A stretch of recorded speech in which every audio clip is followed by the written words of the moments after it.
దసరా సెలవుల్లో పిల్లలకు వినోదాన్ని అందించేందుకు ఏపీ దర్శన్ అనే ప్రోగ్రాం ద్వారా విజ్ఞాన దర్శన్ ఏర్పాటు చేశామని కడప జిల్లా కలెక్టర్ శివశంకర్ లోతోటి పేర్కొన్నారు. గురుకులాల్లో 10వ తరగతి చదివే పిల్లలకు టాలెంట్ టెస్ట్ పెట్టి వారిలోని ప్రతిభను వెలికితీసేందుకు ప్రణాళికలు సిద్ధం చేశామన్నారు. ఇందులో టాప్ 5 మంది వస్తే వారిని శ్రీకాళహస్తి, శ్రీహరికోట, పులికాట్ సరస్సు, అక్కడ నుండి అమరావతి, కొండవీడు, విజయవాడలో అంబేద్కర్ విగ్రహం, బాపు మ్యూజియం, కాకినాడ, యానాం, విశాఖపట్నం లాంటి ప్రాంతాల్లో వారికి విజ్ఞాన యాత్ర చూపిస్తామన్నారు. కడప జిల్లాలో వినూత్నంగా మన గవర్నమెంట్ ఇన్స్టిట్యూషన్లో చదువుతున్న పిల్లల్ని కొంతమందిని ఎంకరేజ్ చేయడం కోసం ఈ దసరా హాలిడేస్లో ఏపీ దర్శన్ అన్న పేరుతో వాళ్ళకు ఒక విజ్ఞాన విహారయాత్ర అన్నది డిజైన్ చేసి కడప నుంచి అరకు దాకా అన్న పేరుతో స్వర్ణాంధ్ర మనకి ఏదైతే 2029 మనకు ఒక విజన్ ఇచ్చారో ముఖ్యమంత్రి గారు పీపీపీ అని పబ్లిక్ ప్రైవేట్ పీపుల్ పార్ట్నర్షిప్, అంటే అందులో ప్రజలు కూడా భాగస్వామ్యం ఉండాలి. సో వారి భాగస్వామ్యంతో విద్యార్థులు వాళ్ళ తల్లిదండ్రుల భాగస్వామ్యంతో కడప జిల్లాలో ఒక 500 మంది పిల్లల్ని ఈ టూర్కి పంపించడం అన్నది జరుగుతుంది. సో దీనిపైన ప్రధానమైన ఉద్దేశం ఏంటంటే ఇక్కడ ఏ స్కూల్కి వెళ్ళినా సరే పిల్లల్లో ఆ ఎక్స్పోజర్ అన్నది చాలా తక్కువగా ఉంది. ఒక 100 మంది పిల్లలు ఎంతమంది పిల్లలు సముద్రం చూశారు, ఒక జూ చూశారంటే హార్డ్లీ ఒక 10% మాత్రమే కనబడుతుంది.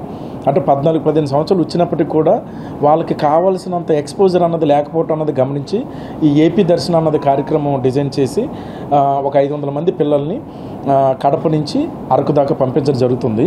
సో మాకున్న 370+ స్కూల్స్లో అందులో KGBVs, government Zilla Parishad high schools, social welfare, BC welfare, tribal welfare, ఏవేవైతే గురుకులాలు ఉన్నాయో అన్నింటిలోనూ కూడా 10th క్లాస్ పిల్లలకు ఒక టాలెంట్ టెస్ట్ పెట్టడం జరిగింది.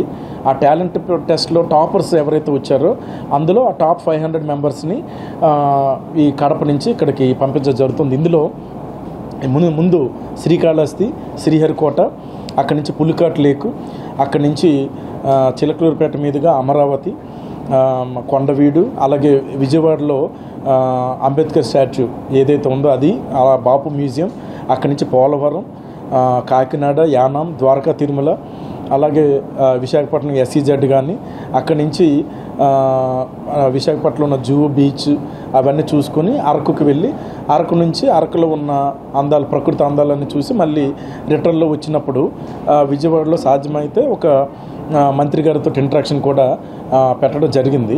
సో ఈ విధంగా ఒక 500 మంది పిల్లల్ని ఎడ్యుకేషన్ డిపార్ట్మెంట్ సహకారంతో పంపించడం జరుగుతుంది.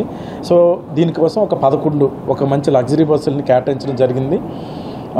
ప్రతి బస్కి కూడా ఒక సఫిషియెంట్గా ఒక ANM అలాగే టీచర్స్ ఒక మొత్తం 52 మంది సిబ్బంది, 500 మంది కాకుండా 52 మంది సిబ్బందితో ఒక పూర్తిగా ప్రొటెక్షన్ ఉండే విధంగా ఎక్కడ ఇబ్బంది లేకుండా పిల్లలు అన్నది పంపించడం జరుగుతుంది. సో ప్రతి దగ్గర కూడా ప్రతి లొకేషన్లో కూడా అక్కడ ఉన్న కలెక్టర్స్తో మాట్లాడి అక్కడ కావాల్సిన అకామిడేషన్ కానీ ఫుడ్ అరేంజ్మెంట్స్ అన్నీ కూడా చేయటం జరుగుతుంది.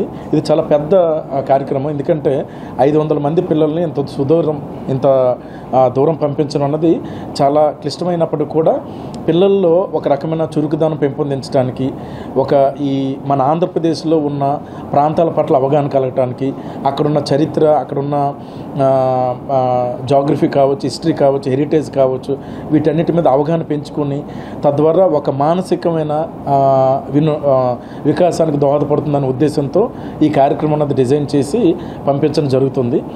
దీంట్లో ఇందాక నేను చెప్పిన పీపుల్స్ పార్ట్నర్షిప్ అంటే ఒక 50% ఎక్స్పెండిచర్ డిస్ట్రిక్ట్ డిస్క్రిప్షన్ ఫండ్స్ నుంచి 50% పిల్లలు, ఎందుకంటే వాళ్ళ భాగస్వామ్యం కూడా ఇంపార్టెంట్ కాబట్టి వాళ్ళ దగ్గర నుంచి కూడా వాళ్ళ వైపు నుంచి కూడా 50% గ్యాదర్ చేసి సుమారు ఒక 30 లక్షల రూపాయల ఖర్చుతోటి ఇక్కడి నుంచి అరకు దాకా పంపించడం జరుగుతుంది. అందులో సంఖ్యలో పంపించడం అన్నది ఇదే తొలిసారి. సో ఈ 500 మందిని ఈ దసరా హాలిడేస్లో సెలెక్ట్ చేయడానికి కారణం ఏంటంటే ఎక్కడికక్కడ మనకి అకామిడేషన్ ఫ్రీగా దొరుకుతుంది. అక్కడ ఉన్న కలెక్టర్స్ కానీ DEOs కానీ వాళ్ళకి ఒక DO లెటర్ రాసి వాళ్ళందరితో కూడా పర్సనల్గా మాట్లాడి కావాల్సిన అన్ని ఏర్పాట్లు కూడా చూడమని చెప్పడం జరిగింది. మేము కూడా దీనికోసం ఒక కంట్రోల్ రూమ్ పెట్టి పిల్లలు ఎక్కడ కూడా ఎటువంటి ప్రాబ్లము రాకుండా ఒక డిసిప్లిన్ క్రమశిక్షణతో ఈ టూర్ సక్సెస్ చేయాలని చెప్పి ఆల్రెడీ ఆదేశాలు అన్నది ఇవ్వటం జరిగింది. టోటల్ 8 days టూరు 4వ తారీఖు నుంచి 11వ తారీఖు వరకు కూడా ఏపీ దర్శన్ అన్న పేరుతో మనకి జరుగుతుంది. దీనికి ప్రేరణ ఏంటంటే మన గౌరవ ముఖ్యమంత్రి వర్యులు. ఎందుకంటే ఎప్పుడు కూడా టూరిజం బాగుండాలి, పిల్లల్లో ఒక ఎక్స్కర్షన్ విజ్ఞాన విహారయాత్రలు గతంలో ఉండేవి, అవి ఇప్పుడు లేవు అని చెప్పి కలెక్టర్స్ కాన్ఫరెన్స్లో కూడా చెప్పడం జరిగింది. సో దాంట్లో దసరా సెలవులో ఏపీ దర్శనం అన్నది మేము పెట్టడం జరిగింది.